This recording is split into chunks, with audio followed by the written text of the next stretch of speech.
This week we're going to talk further about fountain pens and specifically about their ink.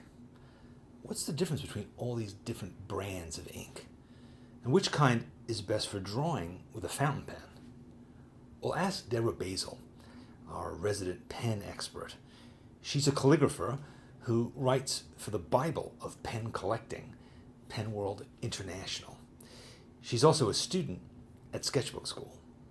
So Deborah, you are a resident fountain pen expert, and I want to ask you about waterproof inks, because often when we are watercoloring our journals, we want to be able to put wet paint over our line drawings. And of course, if we're using the wrong ink, everything will run and be a mess. So tell us a bit about what is the issue with, why can't I just buy any old ink and put it in my fountain pen? And secondly, what would you recommend I use if I do want something that's waterproof?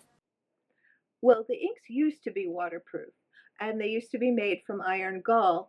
Now, the traditional documents that were written on with the iron gall ink over a couple centuries, the paper now looks like lace.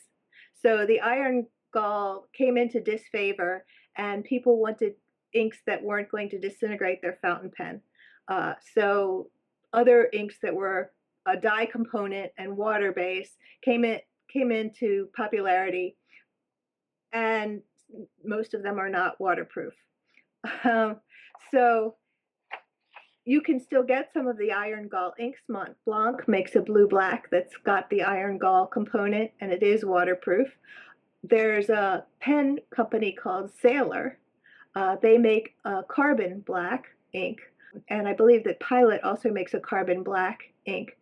Any of the inks that are made by pen manufacturers are generally the best ones to get, because those pen manufacturers are very cognizant that they want you to buy their pens, and they don't want an ink that's going to not work in their pen or clog or create a problem. So there are other ink manufacturers that make what are called boutique inks, and they can be problematic. I know a lot of people have some problems specifically with noodlers. I have it exclusively in the two Lammies we talked about, and I haven't had a minute's problem with it. Because I've had problems with Noodler's ink, the bulletproof ink, and the problem that I've had is that it seems like it's dry, but then it isn't. So you'll have a line drawing, everything will look great. You'll start painting over it, and suddenly the ink will seem to like reactivate or something. And you can have this feeling that even if you leave it for hours, it still seems wet. I don't know. I know the bulletproof has some kind of special purpose, but I don't really. I gave up on it because of that mess that it created. Have you tried the Noodler's Lexington Gray? No, I never have. No. Okay, it seems to be a little bit more stable than the black.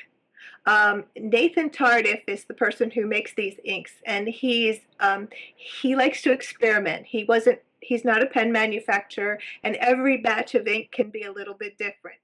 He touts his inks as having a neutral pH, and some other inks can be more acidic or less acidic, and so his inks don't play well with others. Having said that, I haven't had a minute's problem in my Lamy. And the Lexington Gray, this is the bottle here. It seems to be very stable. It's a super saturated gray that reminds me a lot of a pencil line. I see. So it's not pure. It's not a black, obviously. It's gray. It's a dark gray. And so I think the carbon ink is that like a species of ink, or is it a brand? Is that like a category of ink? It's a category of ink, and it is a little bit difficult to get here in the United States. It doesn't usually go outside of Japan. If you search, you can find it. I did find two websites, one in the US and one in the UK, that have a lot of different types of waterproof inks. And finally, let me ask you, why wouldn't I just take some old India ink that I have sitting around and put that into my fountain pen? What would happen if I did that? Why would that be a bad idea? Because that's waterproof ink. It's waterproof ink, but the old drawing inks had a lot of lacquer in them. And the particle size in the solution is also larger. So if you put it in your fountain pen, it's going to clog, And if you let it sit in your fountain pen, it won't ever write again. See. Okay, well, that's good advice. Excellent. Okay, well, thanks again, Deborah. You know everything there is to know about ink, it would seem. So thank you, and I will go out and kind of revive my Lamy safaris that I've kind of put aside because of my frustration with them, and I look forward to filling them with some fresh, dark gray ink. I guess it's not my favorite color, but it sounds like it'll be an interesting experiment. Thanks again for your help today. You're welcome. Thank you. Bye bye.